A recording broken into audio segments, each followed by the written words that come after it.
बड़ा सवाल है, चांद पर कैसे बसेगी इंसानों की बस्ती? चांद पर बसे शहर का नजारा कैसा दिखेगा? क्या चांद की जमीन पर भी धरती जैसी फसल लहराएगी? क्या चांद की धरती पर खेती मुमकिन है?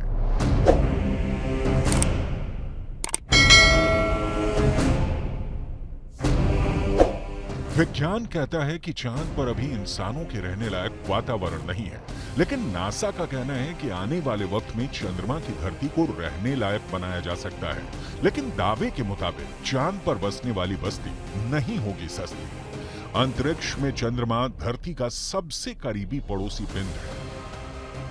पिछले 6 दशकों में इंसानों ने 100 से भी अधिक मून मिशन को अंजाम दिया है। सभी मिशन को कामयाबी नहीं मिली, लेकिन इन मिशन ने चांद को सबसे ज्यादा खोजा जाने वाला स्थान बना दिया और अब चंद्रमा पर जीवन की संभावनाओं की तलाश हो रही है।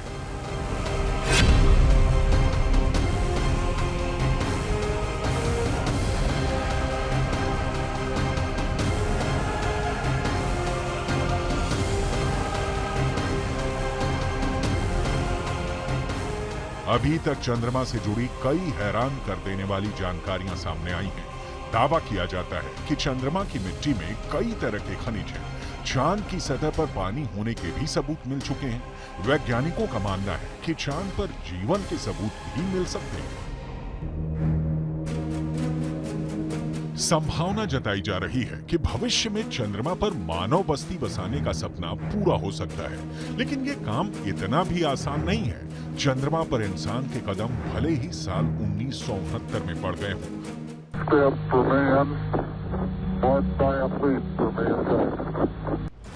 लेकिन कड़वी सच्चाई ये भी है कि 1972 के बाद से किसी भी अंतरिक्ष यात्री ने चांद पर कदम नहीं रखा।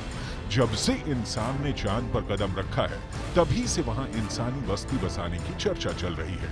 1972 से अभी तक 51 सालों में कई मून मिशन भेजे गए और उससे जो जानकारी हासिल हुई, उसके बाद से अब चांद पर मानव बस्ती का सपना जल्द आसान हो सकता है, लेकिन ये बहुत अधिक खर्चीला भी हो सकता है।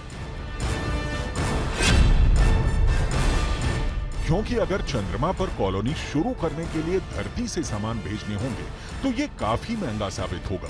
एक अनुमान के मुताबिक सिर्फ 100 लोगों के लिए चांद पर जरूरी सामान भेजने के लिए करीब 1.25 लाख करोड़ रुपए का खर्च आएगा।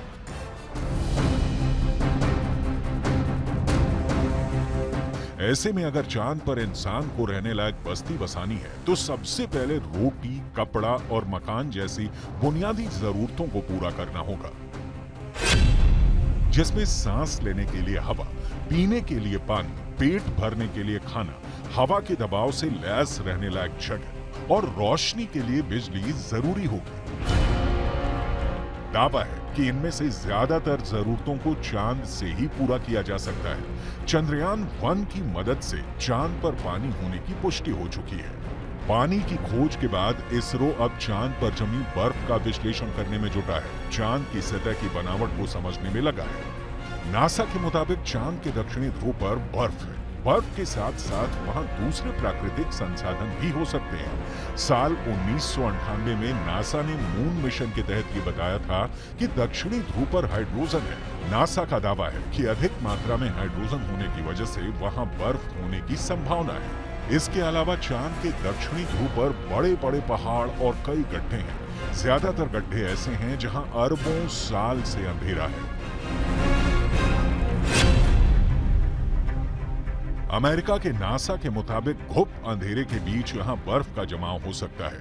अंदाजा ये भी है कि चांद के दक्षिणी ध्रुव पर अरबों सालों से पानी बर्फ के रूप में जमा हो सकता है। अगर चंद्रयान 3 का लैंडर और रोवर चांद पर बर्फ की मौजूदगी की पुष्टि कर देते हैं तो वहां मानव बस्ती बसाने की संभावना और बढ़ जाएगी। हालांकि इससे पहले भी चंद्रमा की सतह पर पानी होने के संकेत मिले थे। चांद के छाया में रहने वाले हिस्से में पानी के होने के संकेत मिल चुके हैं।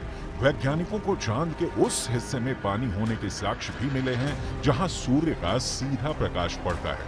ऐसे में अगर चंद्रयान 3 चांद के दक्षिणी ध्रुव पर पर्याप्त बर्फ होने की पुष्टि कर देता है, तो चांद की सतह पर मौजूद बर्फीले पानी से इंसानों की बस्ती और चंद्रमा पर अर्थव्यवस्था के लिए आधार को तैयार करने में मददगार साबित हो सकती है। आइए रसायन विज्ञान की भाषा में समझ लेते हैं कि ये कैसे मुमकिन हो सकता है। रसायन विज्ञान में बर्फीले पानी का रासायनिक सूत्र होता है H2O। पानी एक एक अणु में हाइड्रोजन और ऑक्सीजन 2:1 के अनुपात में मौजूद होता है, यानी पानी के एक अणु को हाइड्रोजन और ऑक्सीजन में तोड़ा जा सकता है। H2O equals H2 plus O2, यानी पानी की मौजूदगी में चांद पर सांस लेने के लिए ऑक्सीजन बनाना आसान है।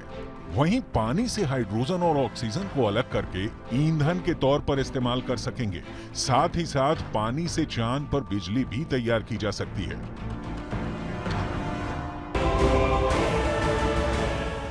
साफ है, चांद पर मौजूद पानी कई समस्याओं का समाधान हो सकता है। पानी के इस्तेमाल से सिंचाई के लिए खेती का काम भी आसान किया जा सकता है, क्योंकि चांद पर इंसानों की बस्ती को लेकर रिसर्च कर रहे वैज्ञानिकों को तब बड़ी कामयाबी मिली थी जब चांद की मिट्टी में पौधे उगाए गए।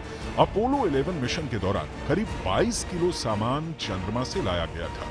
इसमें तकरीबन 50 चांद के चट्टानों के टुकड़े और चांद की मिट्टी शामिल थी। शोधकर्ताओं को इस बात का बिल्कुल भी अंदाजा नहीं था कि चांद की धूल भरी मिट्टी में कुछ उग भी सकता है या नहीं। उन्होंने इसे एक प्रयोग के तौर पर लिया कि अगर अगली पीढ़ी में कोई चांद पर जाता है तो वहां पर कुछ उगा सकता है। जो नतीजे सामने आए उसने वैज्ञानिकों को चौंका दिया। ऐसे में अगर चांद के दक्षिणी ध्रुव पर पर्याप्त मात्रा में पानी नहीं मिलता तो चांद पर बस्ती बसाने का सपना अधर में लटक सकता है। यानी चांद पर सस्ती बस्ती बसाने में चंद्रयान 3 बहुत बड़ा रोल निभाने वाला है, जिसकी शुरुआत चंद्रमा के दक्षिणी ध्रुव पर भारत के धमाकेदार दस्तक के साथ हो चुकी है।